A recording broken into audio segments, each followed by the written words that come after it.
इतिहास लिखा है इसमें, कुछ खास छिपा है इसमें।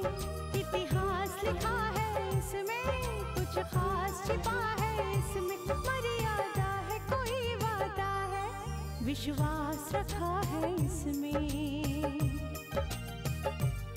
सात फेरों से मिला ये तो उपहार है। मेरा श्रृंगार है, मेरा श्रृंगार है, मेरा श्रृंगार है, मेरा श्रृंगार है। मंगलसूत्र, मंगलसूत्र, मंगलसूत्र, मंगलसूत्र, मंगलसूत्र, मंगलसूत्र,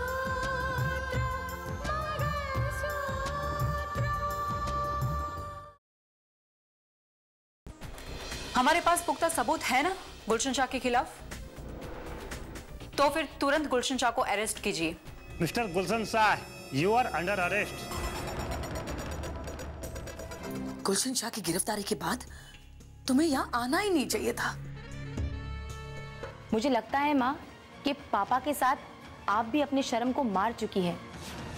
गुमान भी नहीं कर सकती कि के मुंजाल कितनी बड़ी जायदाद का मालिक है। वो कल सुबह उस पार्टी के साथ में 11 बजे तक यहाँ पहुँच जाएंगे जिनके साथ मीटिंग होनी है। सुबह नहीं, दोपहर को 2 बजे लिबर्टी होटल। जी। उनके सामने गिड़गिड़ाने से अच्छा है कि तुम जाकर साक्षी को समझाओ कि वो उस बच्चे से छुटकारा पाए।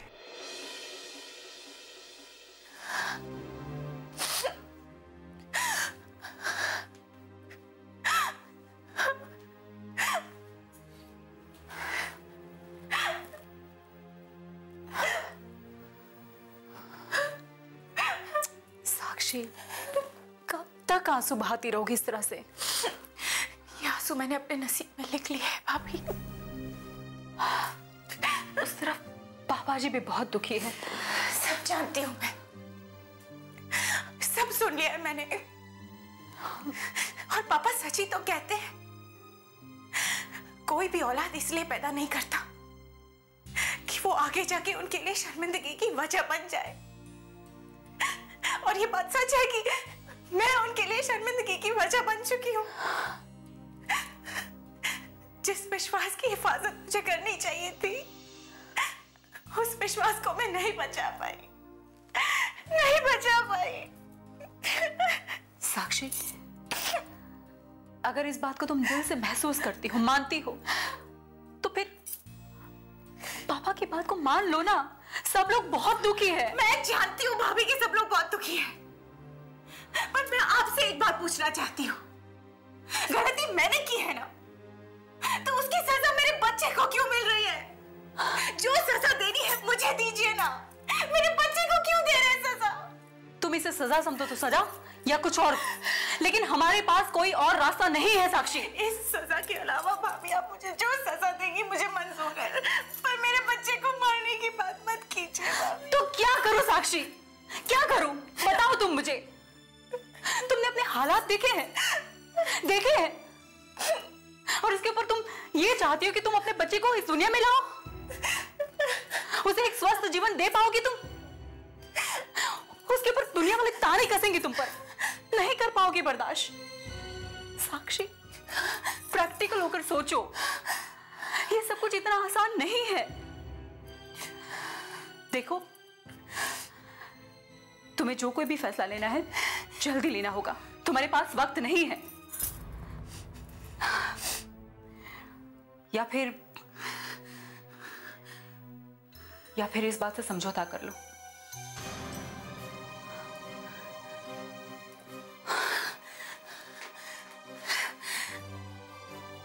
आप चाहे जो भी कहे भाभी, लेकिन मैं अपने बच्चे को कुछ नहीं होने दूंगी, कुछ नहीं होने दूंगी मैं अपने बच्चे को, कुछ नहीं।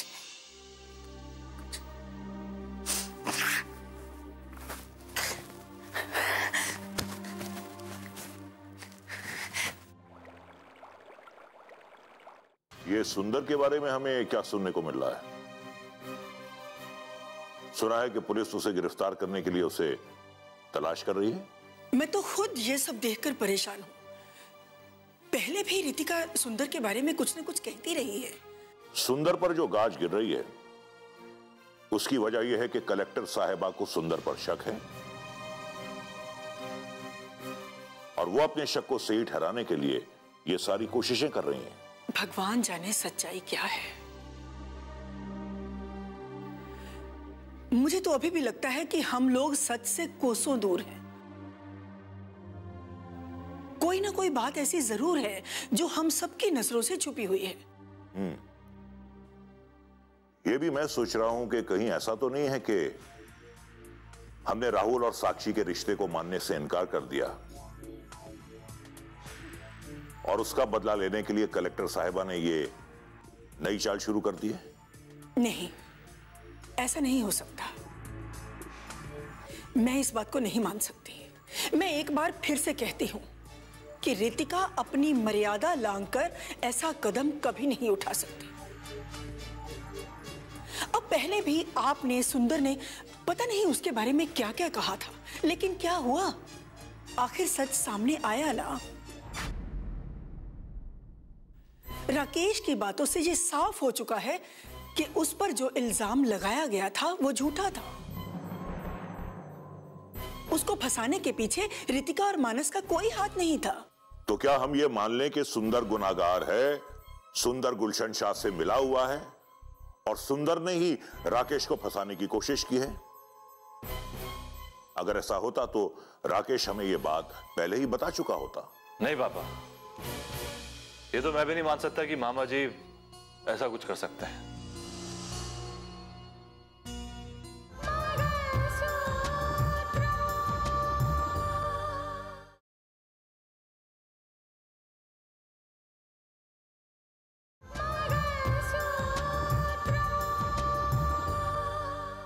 ये तो मैं भी नहीं मान सकता कि मामा जी ऐसा कुछ कर सकते हैं।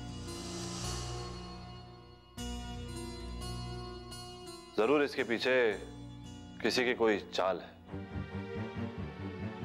अगर ये चाल है तो इसमें सिर्फ रितिका का हाथ है और किसी का नहीं। और वो इस घर से रिश्ता जोड़ने की बात करने भी आई थी। वाह वाह वाह। कौन क्या चाल चल रहा है ये तो ईश्वर ही जाने। मैं इसके बारे में कुछ नहीं कह सकती, लेकिन साक्षी मां बनने वाली है, इसके पीछे किसी की कोई चाल नहीं है और इसमें कोई झूठ नहीं है। ये सच्चाई है। सच्चाई है मां, लेकिन ऐसा भी तो होता है कि गुनाह किसी और का हो, सजा किसी और को मिले।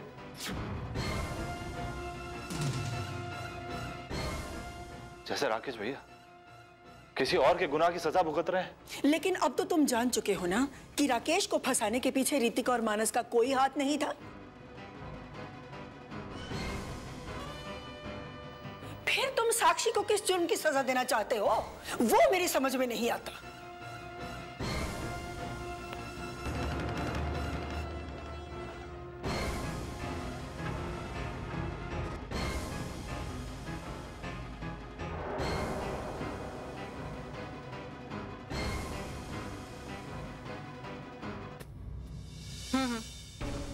अच्छा, लेकिन एक बात मेरे समझ में नहीं आती है कि पुलिस गुलशन साह तक पहुंच सकती है, उसे अरेस्ट कर सकती है, तो सुंदरलाल को गिरफ्तार क्यों नहीं कर सकती है? देखिए, ऐसे बहुत सारे राज हैं जो हमें गुलशन साह से उगलवाने हैं, लेकिन सुंदरलाल की गिरफ्तारी के बगैर ये मुमकिन नहीं है। किसी भी हालत में उसे गिरफ्तार कीजिए। अगर सुंदरलाल को गिरफ्तार नहीं कर पाए तो हम गुलशन शाह को पूरी तरह से मुजरिम साबित नहीं कर पाएंगे। ठीक है, ठीक है। एसीपी आ गए हैं क्या आप? ठीक है, फिर मैं ऑफिस पहुंचती हूँ। हाँ पापा, आज मुझे ऑफिस जल्दी जाना होगा। ठीक है। वो तुमने बात की थी साक्षी से? हाँ पापा, मैंने बात की उससे।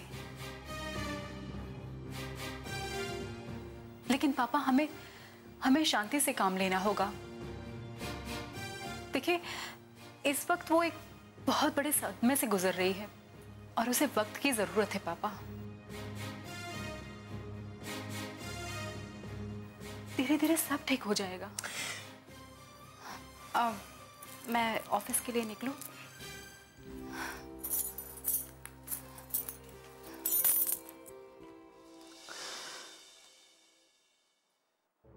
साक्षी, साक्षी,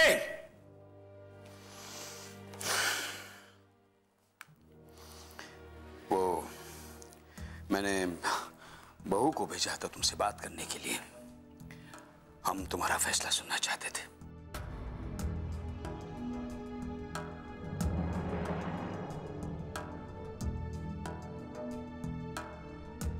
साक्षी, स्पीक अप। तुमसे कुछ पूछा गया है।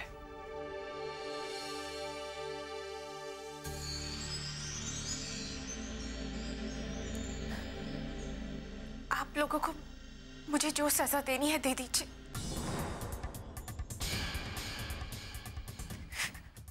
पर मेरे बच्चे को सजा क्यों देना चाहते हैं पापा?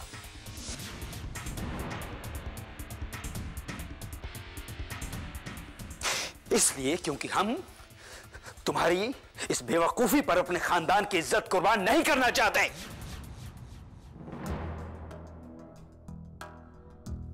इस घर में रहते हुए तुम्हें इस बात का ख्याल रखना होगा कि बेटियां घर की इज्जत होती हैं। इस घर के लिए, इस खानदान की इज्जत के लिए तुम्हें यह समझौता करना होगा। नहीं पापा, ऐसा मत कीजिए प्लीज।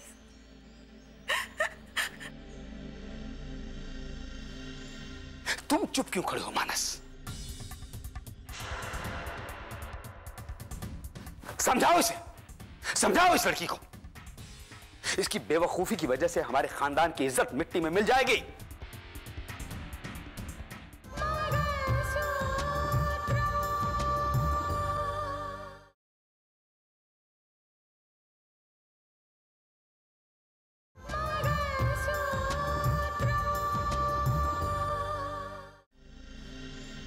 तुम चुप क्यों खड़े हो मानस?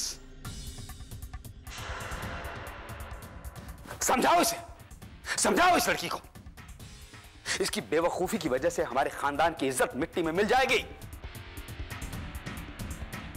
इज्जत मिट्टी में मिल चुकी है डैड, लेकिन ये अपना फैसला बदलना नहीं चाहती है।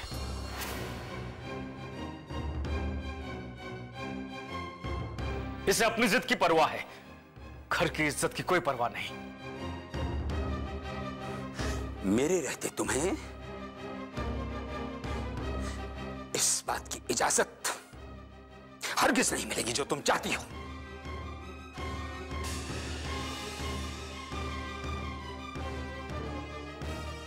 मैं अपने बच्चे को नहीं मारना चाहती,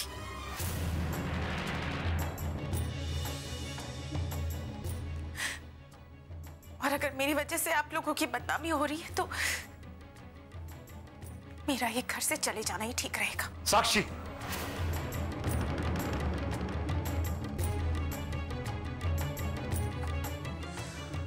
तुम मुझे धमकी दे रही हो? नहीं,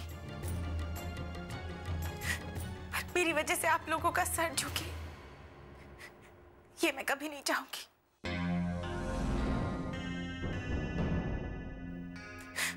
और इसके लिए एक ही रास्ता है कि मैं ये घर छोड़ के चली जाऊं।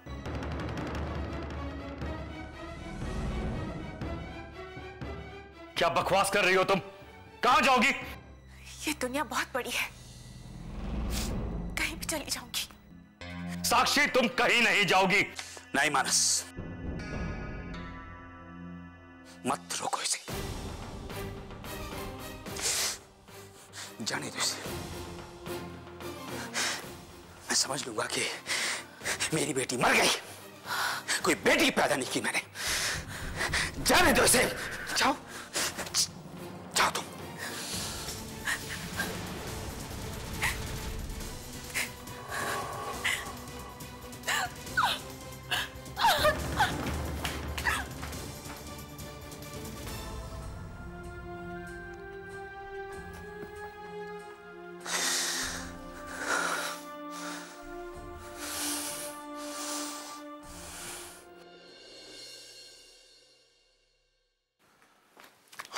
आ गया? हाँ शारदा, शारदा पूरे शहर में इस बात से हलचल मची हुई है कि आखिर कानून ने गुलशन शाह को अपनी गिरफ्त में ले ही लिया। उसने खुद को बचाने की बहुत कोशिश की, लेकिन सच्चाई जो है वो सामने आ ही गई। वैसे भी गलत रास्ते पर चलने वालों का अंजाम बुरा ही होता है। हाँ शारदा, अब उसे एहसास होगा कि मुजरिम चाहे कितना भी शातिर क्यों ना हो, एक ना एक दिन कानून के हाथ उसकी गर्दन तक पहुंच ही जाते हैं। क्या गुलशन ने अपना जुर्म कबूल कर लिया? अरे कैसे कबूल नहीं करेगा, कबूल तो करना ही था। उसका जो पार्टनर है ना जमाल शेख, उसने उसके सारे काले चिट्टे खोल दिए। सारी बातें बाकायदा सबूत के साथ सामने आई हैं शारदा। गुलशन शाह गया, उसे अब कोई नहीं बचा सकता।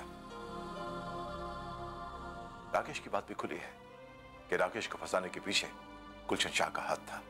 अब तो राकेश को बचाना और भी आसान होगा ना? हाँ शारदा, वो सारी बातें जो मैं अदालत के सामने लाना चाहता था ना, बगैर मेरी कोशिश के खुद ब खुद अदालत के सामने आ गई। कानून को सब कुछ पता चल चुका है कि असली मुजरिम कौन है। देखो, मैं राकेश को बेगुनाह जरूर साबित कर देता, लेकिन अदालत में यह सवाल जरूर उठता कि अगर राकेश गुनहगार नहीं है तो असली गुनहगार कौन है। लेकिन जब असली गुनहगार सामने आ गया है तो सारी बातें क्लियर हो गई हैं, बिल्कुल साफ हो गई हैं, पानी की तरह। अब राकेश को बचाना बहुत आसान हो गया शारदा, और मैं राकेश को बचाऊंगा, जरूर बचाऊंगा, देखना तुम। भगवान करे जल्द से जल्द राकेश बच जाए, ताकि आपका पश्चाताप भी पूरा हो जाए और रितिका का प्राण भी। और ये जो सबके दिलों में नफरत है ना, वो खत्म हो जाए। और देखना, अगर ऐसा हुआ ना तो साक्षी की खुशियां भी शायद गुजरने से बच जाएंगी। हाँ शारदा, देखो कहीं ना साक्षी के लिए मेरे दिल में हमदर्दी है। उस लड़की ने जो कुछ भी किया ना, जो भी कदम उठाया, बगैर हमें बताए जो शादी के मंडप में आ गई, वो कहीं ना कहीं उसकी मजबूरी रही होगी। और हम कब तक उसे दोष देते रहेंगे शारदा, कब तक? उसे तो माफ करना ही पड़ेगा ना। चलो, बस भगवान करे कि सब कुछ ठीक हो जाए और साक्षी का जो मसला है ना, वो हल हो जाए वो भी।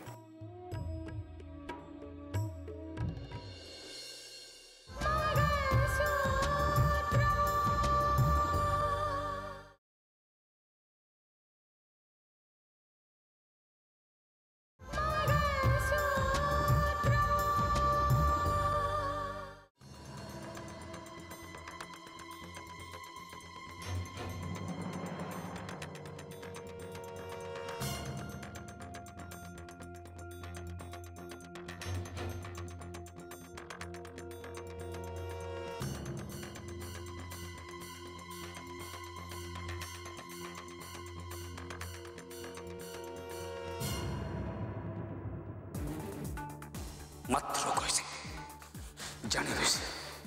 मैं समझ लूंगा कि मेरी बेटी मर गई, कोई बेटी पैदा नहीं की मैंने। जाने दो इसे, जाओ जाओ तुम।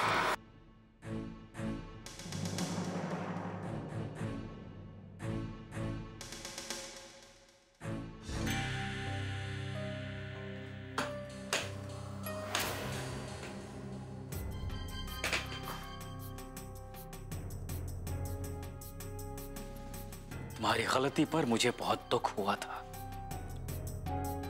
लेकिन तुम्हारे इस फैसले पर मैं उंगली नहीं उठाऊंगा। बस उम्मीद करता हूं साक्षी कि तुम दोबारा इस घर में लौट कर नहीं आओगी। आज से तुम्हारा हमारा कोई रिश्ता नहीं है। अपना परिचय देते वक्त यह मत कहना कि तुम किसी की बेटी हो या किसी की बहन हो। अब देख क्या रही हो? जाओ यहां से, जहां जी में आए वहां जाओ, दफा हो जाओ।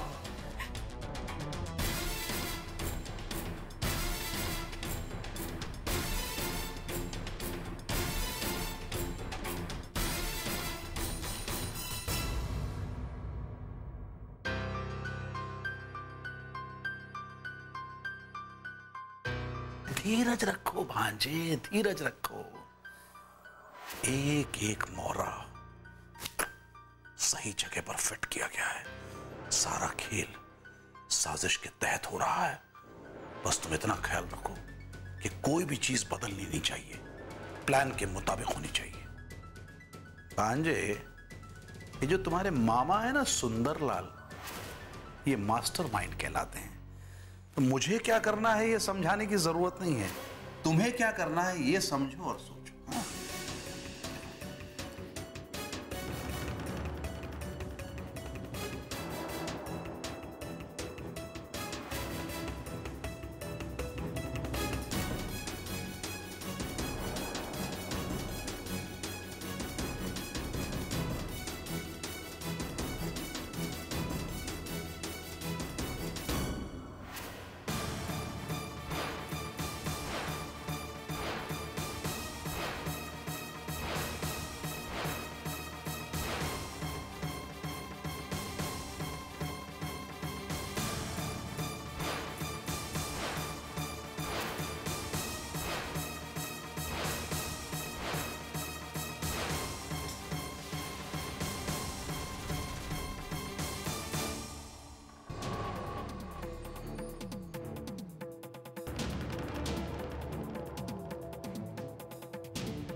कच्चे धागे से बंधा इसमें संसार।